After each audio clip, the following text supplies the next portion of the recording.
নমস্কাৰ আপোনালোক সকলোকে মোৰ চেনেল নেভাৰ গিভ আপ এডলৈ স্বাগতম জনাইছো নেশ্যনেল এডুকেশ্যন পলিচি 2020 অৰ্থাৎ ৰাষ্ট্ৰীয় শিক্ষা নীতি 2020 ৰ বিষয়ে জনাবৰ বাবে ভিডিঅটো বনোৱা হৈছে এই ভিডিঅটোত ছাত্ৰ-ছাত্ৰী শিক্ষক আৰু অভিভাৱকসকলৰ বাবে বহুতো গুৰুত্বপূৰ্ণ তথ্য দিয়া হৈছে আৰু লগতে মই জনাই দিব বিচাৰিছো যে এই ভিডিঅটো আহি থকা যিকোনো কম্পিটিটিভ এক্সাম অৰ্থাৎ CTET Assam TET secondary TET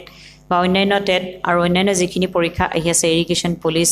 আদি সেইসমূহ পৰীক্ষা আৰু ইণ্টাৰভিউৰ বাবে খুব ইম্পৰ্টেণ্ট সেয়ে অনুগ্ৰহ কৰি ভিডিঅটো শেষলৈকে ভালদৰে চাব আৰু কিবা দিয়া পৰামৰ্শ থাকিলে কমেণ্টৰ জৰিয়তে জনাব লগতে এই ভিডিঅটো সকলোৰে লগতে শ্বেয়াৰ কৰিব যাতে সকলোৱে তথ্যখিনি জানিব পাৰে আৰু মোৰ চেনেলটো ছাবস্ক্ৰাইব কৰিবলৈ একেবাৰে নাপাহৰিব যদিহে এতিয়ালৈকে আপোনালোকে ছাবস্ক্ৰাইব কৰা নাই আহকচোন চাওঁ মেজৰ ৰিফৰ্মছ হায়াৰ এডুকেশ্যনৰ ক্ষেত্ৰত দিয়া হৈছে আসলে আপোনালোকে নিশ্চয় দেখা পাইছে ইয়াতে ক্ৰমিকভাৱে তেওঁলোকে দি দিছে কেনে ধৰণৰ তথ্য ইয়াতে দিয়া হৈছে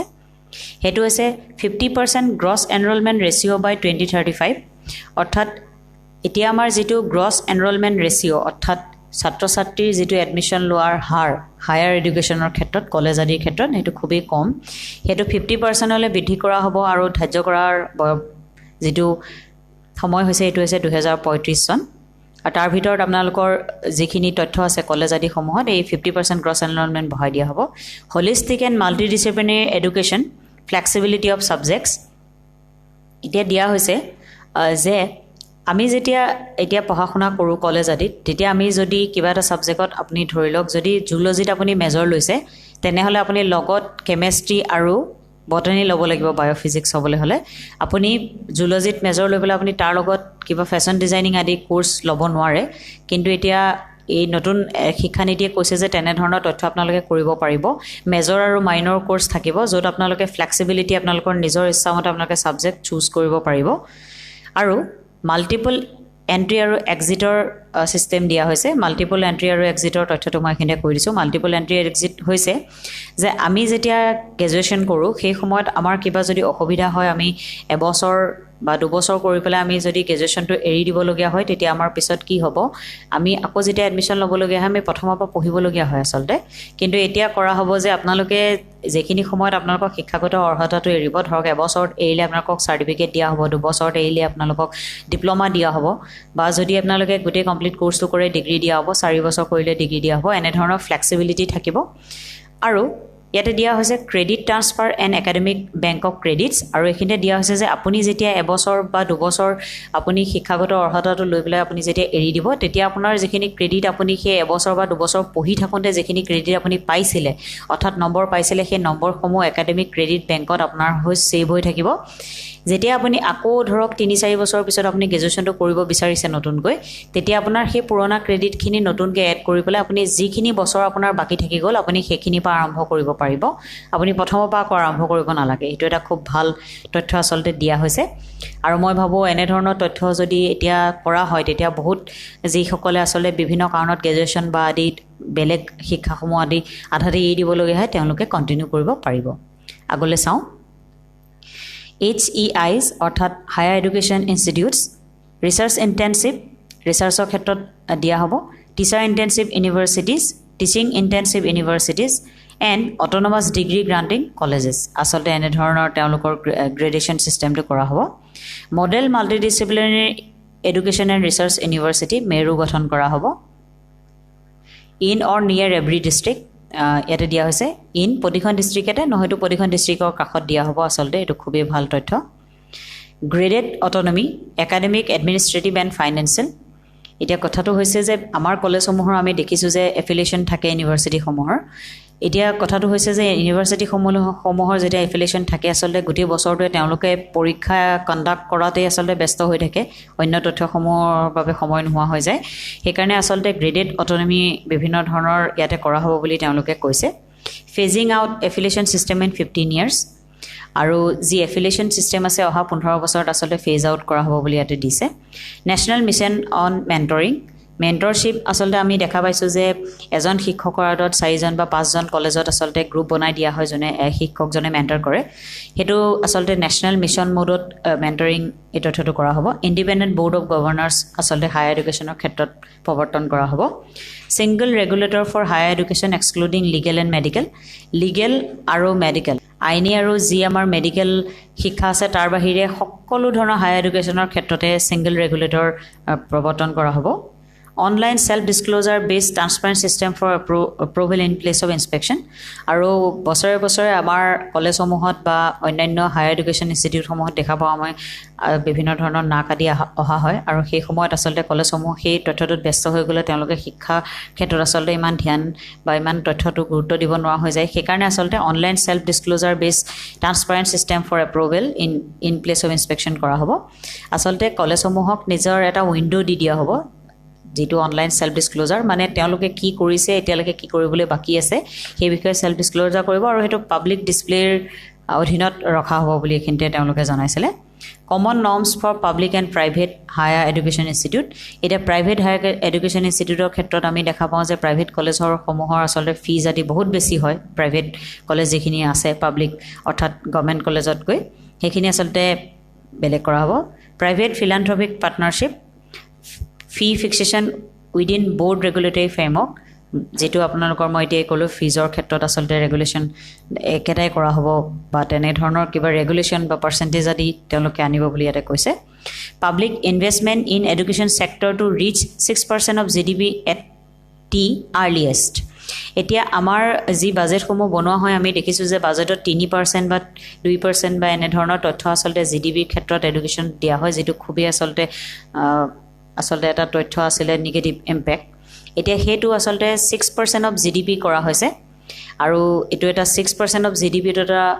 বহুত ডাঙৰ এমাউন্ট হয় আৰু যেটো যদি হায়াৰ এডুকেশ্যনৰ ক্ষেত্ৰত খৰচ কৰা হয় এটো খুবেই ভাল হ'ব আৰু যদি 6% হায়াৰ এডুকেশ্যনৰ লগতে যদি অন্যান্য শিক্ষা অৰ্থাৎ এজ এ হোল এডুকেশ্যন সেক্টৰত যদি খৰচ কৰা হয় খুবেই ভাল হ'ব এটো নেশ্যনেল ৰিচাৰ্চ ফাউণ্ডেশ্যন স্থাপন কৰা হ'ব ইণ্টাৰনেশ্যনেলাইজেশ্যন অফ এডুকেশ্যন অৰ্থাৎ আন্তঃৰাষ্ট্ৰীয়কৰণ কৰা হ'ব শিক্ষাৰ integrated of vocational teacher and professional education vocational কোৰ্ছসমূহ টিচাৰ এডুকেশ্যনৰ প্ৰফেশ্যনেল কোৰ্ছসমূহ ইন্টিগ্ৰেটেড কৰা হ'ব setting up of new quality HEIs has been made easier এতিয়া যদি হায়াৰ এডুকেশ্যন ইনষ্টিটিউট আপোনালোকে পাতিব বিচাৰে তেনেহ'লে এই নৰ্মসমূহ ইজি কৰি দিয়া আছে stand alone HEIs and professional education institute will evolve into multidisciplinary তথ্যটো অৰ্থ হৈছে যে আপোনালোকে কলেজ আদি বা হায়াৰ এডুকেশ্যন বা ইউনিভাৰ্চিটিসমূহত যদি কিবা কোৰ্ছ মাল্টিডিচিপ্লিনাৰী অৰ্থাৎ আপুনি PhD কৰিছে এডুকেশ্যনত কিন্তু লগত আপুনি কিবা এটা বেলেগ ছাবজেক্ট পঢ়িব বিচাৰিছে তেতিয়া আপোনাক সেই কোৰ্ছটোত আপোনালোকে বিভিন্ন ধৰণৰ ছাবজেক্ট ইনক্লুড কৰি পেলাই ল'ব লাগিব এইটো কথা নহয় যে আপুনি ছায়েন্সত এডমিশ্যন লৈছে বুলিয়ে ছায়েন্সৰে ছাবজেক্ট ল'ব লাগিব special education zone for disadvantaged regions disadvantage যিখিনি ৰিজন আছে সেইসমূহৰ ক্ষেত্ৰত স্পেচিয়েল জোন বনোৱা হ'ব national institute for Pali Persian and Prakrit language আমাৰ এই তিনিটা আচলতে খুব প্ৰাচীন লেংগুৱেজ ধৰা হয় সেইটো হৈছে পালি পাৰ্চিয়ান আৰু প্ৰাকৃত তাৰ বাবে নেশ্যনেল ইনষ্টিটিউট বনোৱা হ'ব নেশ্যনেল এডুকেশ্যনেল টেকন'লজি ফ'ৰাম এটো বনোৱা হ'ব অৰ্থাৎ এডুকেশ্যনেল টেকন'লজি যিখিনি আমাৰ এটা digitalization e-book libraries online education এইসমূহৰ বাবে বনোৱা হ'ব MHRD to be rename as education এতিয়া দিয়া হ'ব যিখিনি আমাৰ ministry of human resource development আছিলে সেইটোৰ নাম নতুনকৈ কৰা হ'ব ministry of education focus on literature scientific vocabulary of Indian languages এতিয়া ইয়াতে দিয়া হৈছে যে আমাৰ যিখিনি ইণ্ডিয়ান লেংগুৱেজেছ 22টা আছে সেই লেংগুৱেজেছসমূহৰ ওপৰত আচলতে চাইণ্টিফিক ভকেবুলাৰী আৰু লিটাৰেচাৰৰ ওপৰত গুৰুত্ব দিয়া হ'ব লেংগুৱেজ ফেকাল্টি নিৰূপণৰ ক্ষেত্ৰত ল'ব তথ্য ৰিচাৰ্চ অন লেংগুৱেজেছ লেংগুৱেজৰ ক্ষেত্ৰত ৰিচাৰ্চ আদি কৰা PhD আদি কৰিবলৈ এটা তথ্য জনাইছে strengthening national institutes for promotion of classical language and literature এটা দিয়া হৈছে Indian institute of translation and interpretation IITI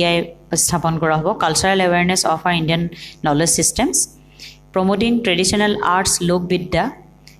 আৰু ইয়াতে higher education institute artist in residence school complex to have artist in residence অৰ্থাৎ ৰেচিডেন্স মানে য'ত higher এডুকেশ্যনসমূহ থাকিব তাতে যাতে আৰ্টিষ্টসমূহো থাকিব পাৰে তেতিয়াহে আচলতে আপোনালোকে ভিজুৱেলি যেতিয়া বস্তু এটা আপোনালোকে দেখা পাব তেতিয়াহে আপোনালোকৰ তথ্যটো আচলতে ভালদৰে বুজিব পাৰি ইয়াতে দিয়া হৈছে use of technology in education planning এডুকেশ্যনৰ প্লেনিঙৰ ক্ষেত্ৰত টিচিং লাৰ্নিং এছেছমেণ্ট আমি ইতিমধ্যে অনলাইন লাৰ্নিং কৰি আছোঁ এডমিনিষ্ট্ৰেটিভ এণ্ড মেনেজমেণ্ট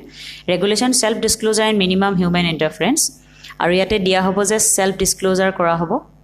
ৰেগুলেশ্যনৰ ক্ষেত্ৰত ইতিমধ্যে মই ক'লোৱে আৰু মিনিমাম হিউমেন ইণ্টাৰফেচ যাতে বাৰে বাৰে গৈ পেলাই ইনস্পেকশ্যনৰ ক্ষেত্ৰত বা যিকোনো ক্ষেত্ৰত আচলতে মানুহে যাতে গৈ অসুবিধা কৰি থাকিব নোৱাৰে ইনষ্টিটিউটসমূহক increasing access two disadvantage group যিসকল ডিছএডভান্টেজ গ্ৰুপ আছে তেওঁলোকৰ এক্সেছটো বঢ়াই দিয়া হ'ব দিব্যাং ফ্ৰেণ্ডলি এডুকেশ্যন ছফ্টৱেৰ দিব্যাং অৰ্থাৎ শাৰীৰিকভাৱে যিসকল লোক বিশেষভাৱে সক্ষম লোক আছে তেওঁলোকৰ বাবে আচলতে যিখিনি software education software online learning আদি আচলতে নতুনকৈ বনোৱা হ'ব ই কণ্টেণ্ট ইন ৰিজনেল লেংগুৱেজেছ আমাৰ যিখিনি যেনে ধৰক অসমৰ ক্ষেত্ৰত অসমীয়া লেংগুৱেজেছ বা অন্যান্য যিখিনি লেংগুৱেজ আছে তাৰ ক্ষেত্ৰত ই কণ্টেণ্টৰ অৰ্থটো হৈছে যিটো আপুনি ইণ্টাৰনেটত কণ্টেণ্ট পায় ভাৰ্চুৱেল লেবছ অৰ্থাৎ ভাৰ্চুৱেল লেবৰ অৰ্থটো হৈছে আপুনি যিখিনি চকুৰে দেখা পাব লেবৰেটৰী এটা সেইটো আপুনি অনলাইন গৈ পেলাই কেনেদৰে লেবৰেটৰীটো ফাংচন কৰে সেইটো আপোনালোকে চাব পাৰিব তেনেধৰণৰ তথ্য ইয়াতে দিছে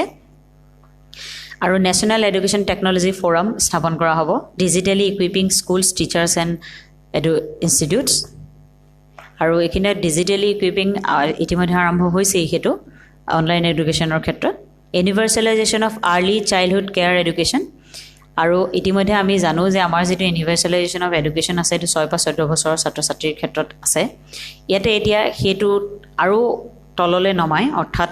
যিখিনি প্ৰাক প্ৰাথমিক ছাত্ৰ ছাত্ৰী আছে তেওঁলোকৰ ক্ষেত্ৰতো এইটো তথ্য লোৱা হ'ব নেশ্যনেল মিছন অন ফাউণ্ডেশ্যন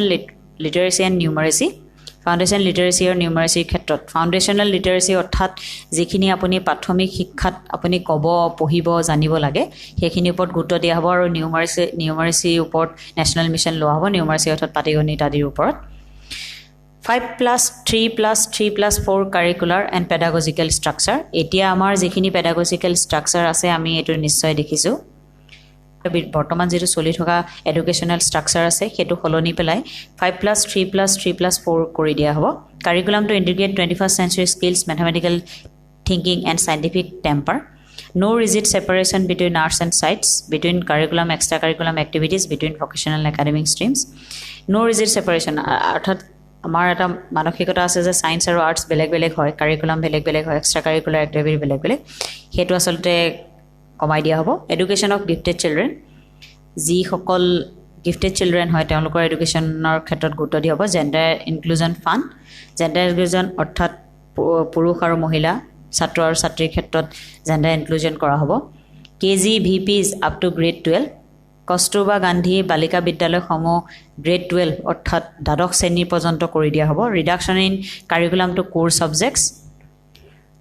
আৰু কাৰিকুলাম কমাই পেলাই যিখিনি মূল ছাবজেক্ট আমি যিখিনি ছাবজেক্ট নাজানিলে আমাৰ শিক্ষা আচলতে ভাল নহয় সেই তথ্যলৈ কমাই দিয়া হ'ব vocational education from class 6 onwards আৰু ক্লাছ 6ৰ পৰাই ভকেশ্যনেল এডুকেশ্যন থাকিব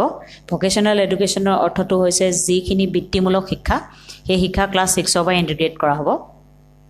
new national curriculum framework for ECE school teachers adult education এতিয়া আমাৰ যি বৰ্তমান নেশ্যনেল কাৰিকুলাম ফ্ৰেমৱৰ্ক 2005 আছে সেইটো সলনি কৰি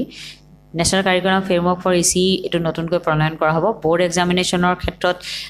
উইল বি গিভেন ল' ষ্টকছৰ কথাত হৈছে যে বৰ্ড এক্সাম যি দ্বাদশ আৰু ক্লাছ 10 অৰ্থাৎ দশম শ্ৰেণী আছে সেই বৰ্ড এক্সামসমূহৰ আচলতে গুৰুত্ব কমাই দিয়া হ'ব মিডিয়াম অফ ইনষ্ট্ৰাকশ্যন টিল ক্লাছ 5 বা ক্লাছ 8 বা তাতকৈ বেয়ণ্ডত যি মাদাৰ টাঙত বা অৰ্থাৎ যি মাতৃভাষা আছে তাত কৰিবৰ বাবে জনোৱা হৈছে 360 degree holistic progress card of children অৰ্থাৎ বৰ্তমান আমাৰ ছাত্ৰ ছাত্ৰীসকলক যি প্ৰগ্ৰেছ কাৰ্ড দিয়া হয় সেইটোত নম্বৰৰ ওপৰত গুৰুত্ব কৰা হয় কিন্তু এতিয়া দিয়া হৈছে যে 360 ডিগ্ৰী অৰ্থাৎ আভ্যন্তৰীণ আৰু যি সকলো ফালৰ পৰা যি ছাত্ৰ ছাত্ৰীৰ যিখিনি মান নিৰূপণ কৰিবলগীয়া হয় 360 ডিগ্ৰী হলিষ্টিক ভিউ ইয়াতে দিয়া হ'ব tracking student progress for achieving learning আউটকামৰ ওপৰত গুৰুত্ব দিয়া হৈছে নেশ্যনেল এছেছমেণ্ট চেণ্টাৰ পাৰখ বুলি PARAKH এইটো স্থাপন কৰা হ'ব NTA to offer common entrance exam for admission to HEIs national testing agency common entrance test conduct কৰিব সকলো ধৰণৰ হায়াৰ এডুকেশ্যন ইনষ্টিটিউটৰ ক্ষেত্ৰত নেশ্যনেল প্ৰফেশ্যনেল ষ্টেণ্ডাৰ্ডছ ফৰ টিচাৰৰ ক্ষেত্ৰত লোৱা হ'ব book promotion policy and digital libraries book promotion policy অৰ্থাৎ কোনোবাই যদি কিতাপ লিখিব বিচাৰিছে তে পাব্লিছাৰ আদিৰ ক্ষেত্ৰত আৰু ডিজিটেল লাইব্ৰেৰীজ আমি ইতিমধ্যে জানোৱে ডিজিটেল লাইব্ৰেৰীৰ কথা যেনে মই সময় মোৰ ভিডিঅ'সমূহত মই জনাই থাকোঁ ডিজিটেল লাইব্ৰেৰীৰ কথা ডিজিটেল লাইব্ৰেৰী অৰ্থাৎ হৈছে যে আপুনি কিতাপ এখন আপোনাৰ মোবাইলতে আচলতে পঢ়িব পাৰে সেই বিষয়ে গুৰুত্ব দিয়া হৈছে transparent online self disclosure for public oversight and accountability এইটো কথা মই জনালোঁ ইতিমধ্যে universalization from ECE to secondary education by 2030 এতিয়া দিয়া হৈছে যে প্ৰাক প্ৰাথমিকৰ পৰা হায়াৰ ছেকেণ্ডেৰী পৰ্যায়লৈকে আচলতে 2030ৰ ভিতৰত ইউনিভাৰ্চেলাইজেশ্যন কৰা হ'ব আৰু হেতু কাৰ আণ্ডাৰত কৰা হ'ব সাষ্টেইনেবল ডেভেলপমেণ্ট গোল 4ৰ ক্ষেত্ৰত attaining foundational learning and numeracy skill through national mission 100% GRE in pre-primary to secondary level by 2030 আৰু 100% gross enrollment ratio কৰিবলৈ চেষ্টা কৰা হ'ব 2030ৰ ভিতৰত bring back 2 crore out of school children 2 কোটি যি ভাৰতত out of school children আছে তেওঁলোকক স্কুললৈ আনিবলৈ চেষ্টা কৰা হ'ব teachers to be prepared for assessment reforms by 2023 ক্ষেত্ৰত কৰা হ'ব inclusive and equitable education system by 2030 inclusive অৰ্থাৎ সকলোকে সামৰি সৰ্বাঙ্গীন equitable অৰ্থাৎ সকলোকে সমান ইকুৱেশ্যনত ৰাখাটো হেতু 2030 ভিতৰত কৰা হ'ব board exams to test core subjects and application of knowledge or application আৰু core subjects যিখিনি মূল সাবজেক্ট এই বিষয়ে লোৱা হ'ব every child will come out of school adept in at least one skill স্কুলৰ পৰা ওলাই অহা প্ৰতিটো ছাত্ৰ ছাত্ৰী যাতে এটলিষ্ট এটা স্কিল অৰ্থাৎ নিউমাৰেচি স্কিল হ'ব পাৰে লাৰ্নিং স্কিল হ'ব পাৰে টিচিং নিউমাৰেচি স্কিল হ'ব পাৰে লাৰ্নিং স্কিল হ'ব পাৰে স্পিকিং স্কিল হ'ব পাৰে ৰাইটিং স্কিল হ'ব পাৰে যাতে এটা স্কিল হ'লেও গম পায় জানে ভালদৰে common standards of learning in private and public এতিয়া প্ৰাইভেট আৰু পাব্লিক স্কুলসমূহৰ ক্ষেত্ৰত আমি সময় দেখা পাওঁ যে বিভিন্ন ধৰণৰ নৰ্মছ আচলতে বেলেগ থাকে যেনে প্ৰাইভেট স্কুলসমূহৰ ক্ষেত্ৰত বেলেগ হ'ব আমাৰ গভৰ্ণমেণ্ট স্কুলসমূহৰ ক্ষেত্ৰত বেলেগ হ'ব কিন্তু সেইটো আচলতে কমন ষ্টেণ্ডাৰ্ডছলৈ ৰূপায়ণ কৰা হ'ব বুলি এইখিনিতে জনোৱা হৈছে আৰু এইটোৱে আছিলে নেশ্যনেল পলিচি অন এডুকেশ্যন অৰ্থাৎ ৰাষ্ট্ৰীয় শিক্ষানীতি 2020 যদি আপোনালোকে ভিডিঅ'টো ভাল পাইছে অনুগ্ৰহ কৰি ভিডিঅ'টো লাইক কৰিব সকলোৰ লগতে শ্বেয়াৰ কৰিব যাতে এই শিক্ষানীতিখন সকলোৱে গম পায় লগতে মোৰ চেনেলটো ছাবস্ক্ৰাইব কৰিবলৈ নাপাহৰিব মোৰ চেনেলটোৰ নাম হৈছে নেভাৰ গিভ আপ এডু আৰু বেল আইকনটো প্ৰেছ কৰি দিব ধন্যবাদ